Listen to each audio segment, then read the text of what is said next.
You ever notice how you can spend hours alone and feel completely fine, but the moment someone really tries to understand you, your chest tightens a little? Not the casual kind of understanding, not, "I get you," followed by a nod. I mean the kind where someone looks at you a bit too closely, asks a follow-up question, pauses instead of filling the silence, and suddenly you're thinking, okay, this is getting uncomfortable. You might even joke your way out of it, change the subject, say you're tired, or disappear entirely, and later, alone again, you feel relief. Which is strange, right? Humans are social. We're supposed to want connection, to be seen. So why does being alone feel safer than being understood?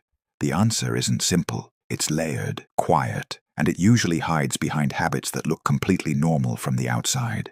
There's a certain type of person who is very good at being fine. They show up, they respond when spoken to, but emotionally, they keep things light, controlled, carefully edited. You might be that person. You'll talk about what you did today, but not how it felt. You'll share opinions, but not the ones that actually matter. You'll let people know what you think, just not why. And here's the mini paradox. People often like you. You're easy to be around, low drama, respectful. But when someone tries to go deeper, something inside you quietly says, nope. Psychologically, this is often about safety learned early, not necessarily from trauma, sometimes from inconsistency. So your nervous system made a quiet calculation. Being alone is predictable. Being understood is risky. Then there's another type, slightly different, very subtle. This person doesn't avoid connection. They avoid misinterpretation. They've had moments where they opened up just a little and watched the other person immediately simplify them or misunderstand the point entirely. You say, I don't feel motivated lately. They hear, I'm lazy. You say, I like being alone. They hear, I'm lonely, or I'm antisocial.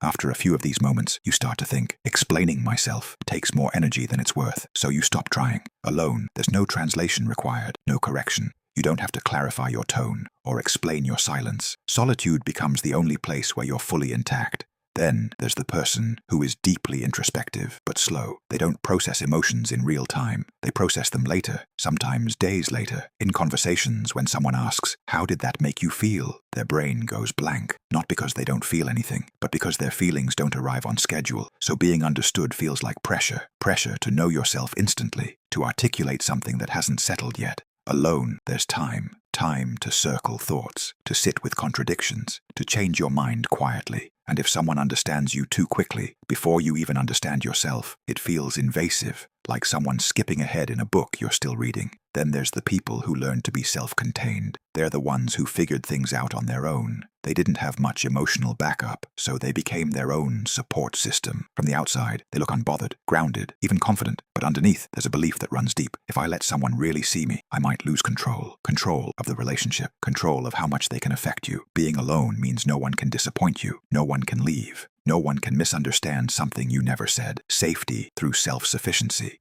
So when you step back and look at it, this preference for solitude isn't antisocial. It's not emotional avoidance in the dramatic sense. It's cautious intimacy. It's the awareness that being understood requires vulnerability, and vulnerability requires trust. And trust is expensive. The irony is that many people who feel safest alone actually crave connection, just not rushed connection, not shallow understanding. They want to be seen accurately, or not at all. So they choose alone, not because they don't care, but because they care deeply about who gets access. Now here's the quiet question. Which part sounded familiar? Was it the fear of being misinterpreted, the discomfort with emotional speed, or the habit of self-reliance? Maybe it's you. Maybe it's someone you're close to. Maybe it's both. Being alone feels safer than being understood when understanding hasn't felt safe before, when it came with pressure, judgment, or loss of control. But safety doesn't have to mean isolation forever. Sometimes it just means choosing carefully, choosing people who listen slowly, choosing moments where understanding grows instead of rushes. And if you're still choosing solitude right now, that's okay too. It might just be your mind saying, I'm protecting something important. So, when was the last time being understood actually felt safe for you? And what would it take for it to feel that way again? If this felt uncomfortably accurate, you're not alone in that either.